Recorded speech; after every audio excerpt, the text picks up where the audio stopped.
ఉందమ్మా. పేర్ని నాని గారు ఎన్ని పేర్ని నాని గారు సార్?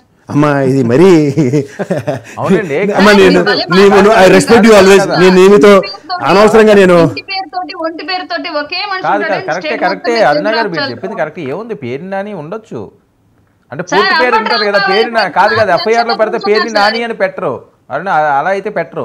పూర్తి పేరు పెడతారు. పూర్తి పేరు ఏంటో చూడండి. ఇప్పుడు మాజీ ఎమ్మెల్యే ఏం పెట్టలే కదా.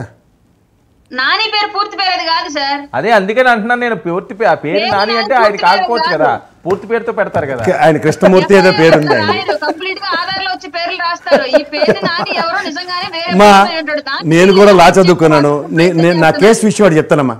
నా పేరు కేఎస్ ప్రసాద్. నేను నౌన్ అవన్నీ నౌనే, కానీ నా పేరు కూడా కే ప్రసాద్ అని రాశారు. నేను 16 ఏళ్ళు బట్టి ఆ కోర్టు కేసు వాదిస్తున్నాను. నేను నీకు మళ్ళీ చెప్తున్నా, నువ్వు అన్నట్టు పేరు నాని, ఆయన ఇంటి పేరు పేరుని, ఆయన పేరు కృష్ణమూర్తి, ఇవన్నీ నేను ఆర్గ్యుమెంట్కి బాగానే ఉంటాయి. కృష్ణమూర్తి కాదులేండి ఆయన పేరు, వాళ్ళ తాతగారి పేరు అనుకుంటాను కృష్ణమూర్తి. ఓకే సరే అన్న కంటిన్యూ చేయండి. మీరు అన్నదానికే కంటిన్యూ అండి. ఇంకో సారీ అమ్మా నేను డిస్టర్బ్ చేసిన. మళ్ళీ ఇంకో తెర మీదకి తీసుకొచ్చారు sir. Already MLC election code అమల్లో ఉంది. ఈ విషయం అందరికీ తెలిసిన విషయమే.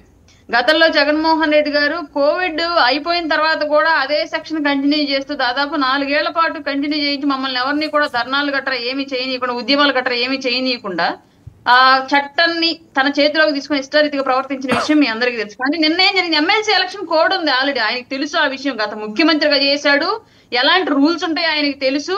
ఒక తనుగే లాండ్ ఆర్డర్ ని రూల్ చేసినటువంటి మినిస్టర్ గా కూడా ఉన్నాడు. అయినప్పటికీ కూడా నిన్న వాంటెడ్ గా పొలిటికల్ మైలేజ్ కోసం మాత్రం అక్కడ మిర్చి రైతుల యొక్క బాధలను పట్టించుకోవాలి, వాళ్ళకి ఏదో లబ్ధి చేయాలన్నటువంటి విధానం కన్నా కూడా పూర్తిగా పొలిటికల్ మైలేజ్ కోసమే ట్రై చేశారు. ఎందుకంటే ప్రభుత్వం ఎట్టి పరిస్థితుల్లో ఎలక్షన్ కోడ్ ఉంది కాబట్టి ఆపితే అక్కడికి వచ్చి మళ్ళీ నిన్న నేను కావాలని ప్రజల కోసం వస్తూ ఉంటే నన్ను ఆపే ప్రయత్నాలు చేశారని చెప్పేసి పొలిటికల్ గా మైలేజ్ తెచ్చుకోవచ్చు అన్న ఉద్దేశంతోనే చేశారన్నది క్లియర్. దీనికి వ్యతిరేకంగా ఏం వాదిస్తున్నారు అంటే, విజయవాడలో మ్యూజికల్ నైట్ చేశారు, దానికి లేనటువంటి ఎలక్షన్ కోడ్ ఇక్కడ గుంటూరులో మిర్చి రైతుల కోసం వస్తుంటే వచ్చిందని చెప్పేసి వాదిస్తున్నారు సార్. ప్రైవేట్ కార్యక్రమానికి ప్రజా ప్రయోజనం కోసం ప్రభుత్వంలో చేస్తున్నటువంటి, ప్రభుత్వానికి వ్యతిరేకంగా చేస్తున్నటువంటి కార్యక్రమానికి ఎన్నికలకు సంబంధం ఉన్నటువంటి అంశానికి ఏంటి సార్ సంబంధం? ఇప్పుడు మా ఇంట్లో పెళ్లి ఉంది, ఎలక్షన్ కోడ్ ఉందని నేను పెళ్లి చేసుకున్నట్టు ఎట్లా కుదురుతుంది? మ్యూజికల్ నైట్ కూడా అలాంటిదే. ఒక ఈవెంట్ ఆర్గనైజేషన్ సైడ్ లో తీసుకుని ప్రైవేట్ కార్యక్రమాలు చేసుకునే దానికి గెస్ట్లుగా ముఖ్యమంత్రి గారు, ఉప ముఖ్యమంత్రి గారు వాళ్ళు అటెండ్ అయ్యారు. దానికి ప్రభుత్వానికి ఎలాంటి సంబంధం లేదు, ప్రజాస్వామ్యానికి ఆ కార్యక్రమం కూడా ఎలాంటి సంబంధం లేదు. మీ ఇంట్లోనూ మా ఇంట్లో ఏదైనా పెళ్లి జరిగితే అలాంటి కార్యక్రమం, అది కూడా అలాంటి కార్యక్రమే. ఇది ఇక్కడ పూర్తిగా ప్రభుత్వ వ్యతిరేక కార్యక్రమం, ప్రజా విధానాలకు సంబంధించినటువంటి కార్యక్రమము. ఆ ఎలక్షన్ కోడ్ ఉంది కాబట్టి ప్రజల్ని ప్రభావితం చేయగలిగేటువంటి కార్యక్రమం కాబట్టి ఎలక్షన్ నియమావళికి ఇది ఉల్లంఘన కింద మారింది కాబట్టి దానికి సంబంధించి మాట్లాడారు.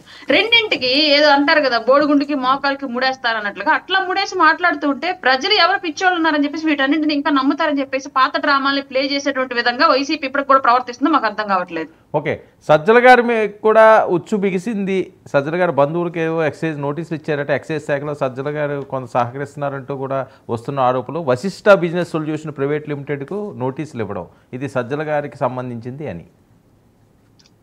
గత 5 ఏళ్లలో 25 ఏళ్ళు మేమే ఉంటామని చెప్పేసి ఒక పిచ్చి భ్రమలో ఉండి చిన్న స్థాయి కార్యకర్త నుంచి పెద్ద స్థాయి నాయకత్వం వరకు ప్రతి ఒక్కళ్ళు కోట్ల రూపాయలకు సంబంధించినటువంటి లావాదేవీల్లో అవినీతి చేసుకుని ఇష్టారీతిగా తిన్నారు సార్. ఇది మాత్రం క్లియర్. ఏ శాఖలో కదిలించినా కుప్పలు తెప్పలుగా వీళ్ళు చేసినట్టు అవినీతి బయటపడుతుంది.